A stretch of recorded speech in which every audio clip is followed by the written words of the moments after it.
U.S. President Donald Trump holds his first public event since he tested positive for the coronavirus. He's pushing ahead with campaign rallies, while it's still unclear if he's contagious. Late word of new bombardments in Nagorno-Karabakh as a ceasefire between Azerbaijan and Armenia teeters on the edge. The president of Kyrgyzstan is strengthening his grip on power in the wake of a disputed election last week. His main opponent is back in prison just days after being released.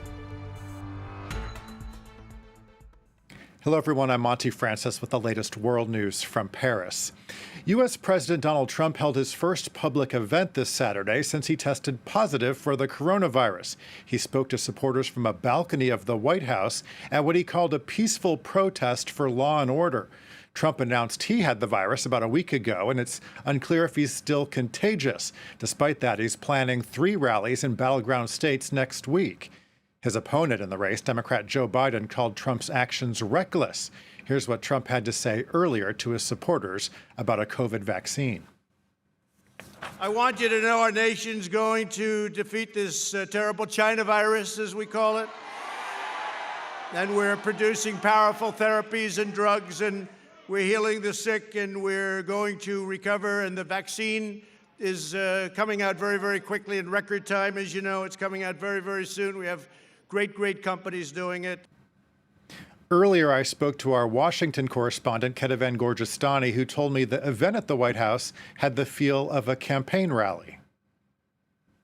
Everything you saw there felt really like a mini version of a Trump campaign rally. Now, the White House, of course, insisted that this was indeed an official event, that the Trump campaign was not involved, and that therefore there was no worry about the Hatch Act. That's the act that prevents a president from holding or using White House funds for campaign events. And they really wanted to make that very clear. And one of the White House staffers even said that, yes, you're going to see some of the supporters wearing campaign signs or memorabilia or campaign hats, but these are not things that we gave to them, but we are letting them come into the White House premises with whatever they want to carry. So it really felt like a campaign event, even if the White House was trying to steer clear of that, saying that no campaign funds had been used. And even in the tone of the speech that Donald Trump gave, it felt like a campaign rally. He went through all of the big issues that he does usually in his main and official rallies. He talked about, of course, law enforcement. It was the name of the event. He spoke about what he had done for the African-American community, for the Latino community. He also spoke, of course, about immigration, about the wall, and he started out the speech by saying, we're going to vote them into oblivion, then, of course, meaning the Democrats. So this was really a curtain raiser for that final straight line until the November 3rd election. Staying in the U.S., parts of Louisiana are dealing with severe flooding after Hurricane Delta slammed the southern part of the state Friday evening. The Category 2 storm hit the very same area ravaged by Hurricane Laura back in August. Delta was a weaker storm, but brought more flooding with it. Local officials said it will take a long time for the region to recover from the double impact of the storms. Less than 1 hour into a temporary ceasefire, Armenian and Azerbaijani forces accused one another of breaking it. The halt to the fighting was agreed to after Russia hosted negotiations in Moscow on Friday.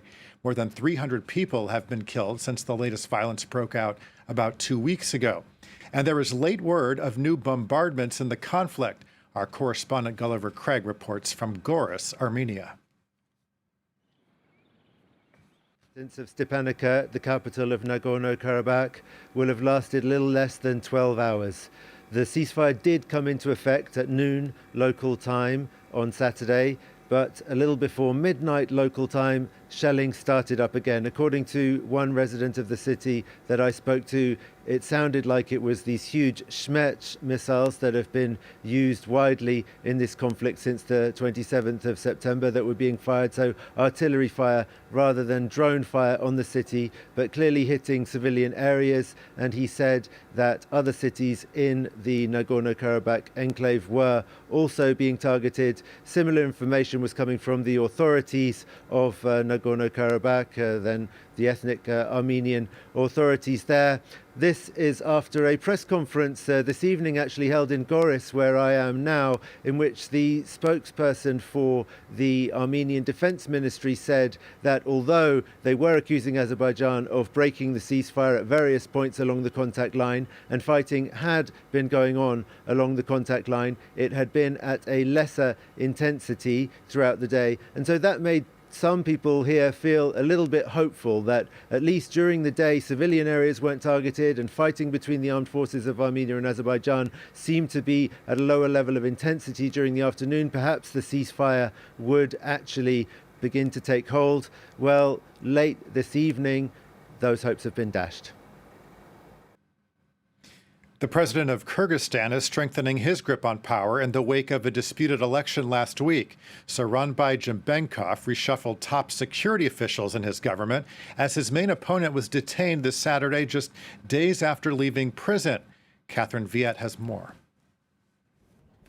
A show of force in the capital after the president called in the army to restore order. The move comes as embattled President Sooronbay Jimbenkov reshuffled top security officials, while his allies in parliament elected a new acting prime minister. When we met with the president, we agreed that if today the quorum is reached, and if the MPs confirm my candidacy and the government structure, he would step down within 2 or 3 days. On Saturday, security forces rearrested ex-leader Almazbek Atambayev, a political foe of the current president. He's been accused of inciting unrest. Atambayev had been freed by supporters earlier in the week during protest against Sunday's disputed parliamentary elections. The country remains in a state of emergency with rallies banned and a curfew in effect. Protests erupted in the wake of Sunday's vote after pro-government parties won in a landslide. The opposition accused officials of vote buying and voter fraud. Demonstrators seized government buildings, even setting parliament on fire. The Electoral Commission overturned the vote. In the power vacuum created by the clashes, opposition figures have continued to jockey for position, with each group promoting their own leaders. The president has said he will step down once a new cabinet has been sworn in and order is restored. Popular uprisings in 2005 and 2010 helped to topple 2 previous presidents.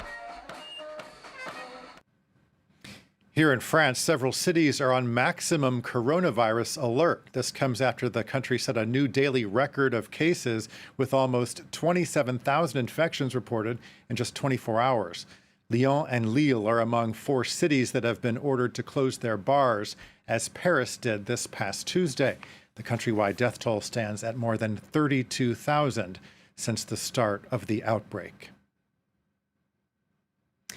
Finally, something making us very proud here at France 24, our documentary Libya, The Infernal Trap received 2nd place for the coveted Bayeux Prize. It's the work of reporters Catherine Norris-Trent, Julie Dungelhorf, and Abdallah Malkawi. It takes a very personal look at the refugee crisis in Libya. The documentary also took home an award at the One World Media Awards 2020. You can watch it on our website, france24.com/EN. Congratulations to everyone involved.